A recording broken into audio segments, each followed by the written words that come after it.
Thank you for logging on to the PawCast for the week of Monday, March 30th through Thursday, April 2nd. Hi, I'm Mr. Andrews. And I'm Mrs. Williams.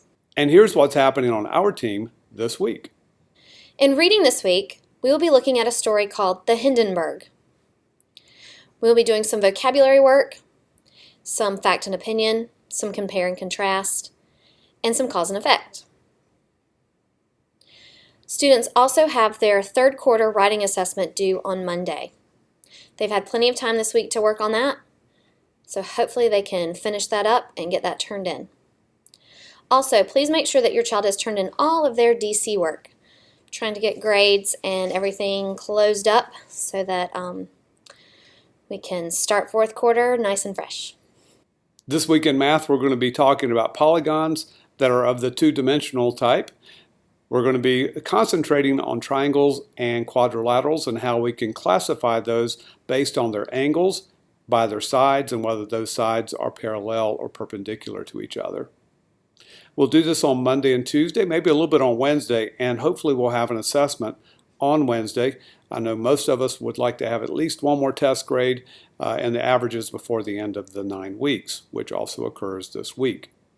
Thursday is baseball day in our math class. In anticipation of the opening day, which comes over spring break this year, we're going to have baseball day. Students are encouraged to wear their favorite team's hat or jersey or t-shirt, or maybe even just team colors. If you play for a softball team or a baseball team, wear your team's hat or shirt. Either way, I'd like for you to wear something baseball. Even if you don't have a favorite team, maybe you have a grandfather or a dad or an aunt or an uncle or a cousin, someone who does. So bring in their team and sport their colors and be a baseball fan. We're going to do a lot of really cool baseball activities, and we're going to connect that really closely to math. Also, we're going to be picking teams, and students are going to be graphing those teams' wins and losses until the end of the school year. The line graph of wins and losses will be collected twice for test grades during the fourth 9 weeks. And now this is going to be the football graph from the fall on steroids. Oops, probably wasn't a good analogy there. For those of you who are sports fans, you understand what that meant. But every day, students are going to have to check their team's wins and losses and move their line graph. And also, students are going to have a bar graph for weekend series games. So 2 different graphs, and they will be test grades. Be watching for that, and students will start that over their spring break. I'll show them how to do that on Thursday. Take me out to the ball game. Take me out to the crowds. Buy me some peanuts and Cracker Jack. I don't care if I never get back. Let me root for The Orioles. If they don't win, it's a shame. For it's 1, 2. 3 strikes! You're out! But at the old ball game. Play ball!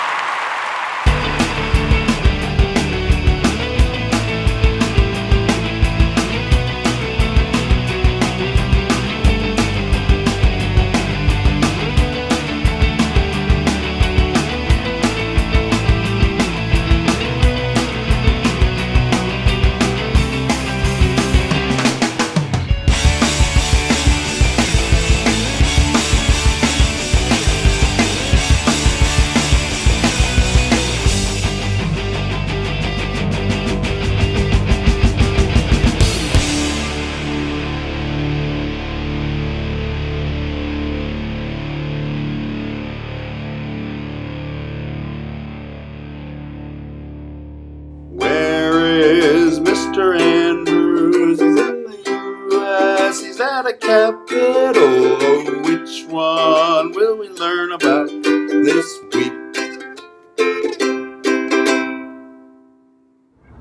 And now for the clues about this week's Where is Mr. Andrews located in the United States?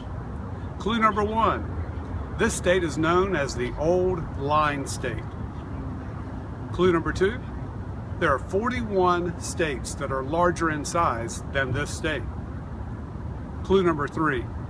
The United States Naval Academy is located in this state. And clue number 4. This state is home to Mr. Andrews' favorite baseball team. Remember, parents, I'd also like for you to sign the answer sheet showing that you also watched this PawCast. Where is Mr. Andrews? He's in the U.S. He's at a capital. Oh, which one will we learn about this week?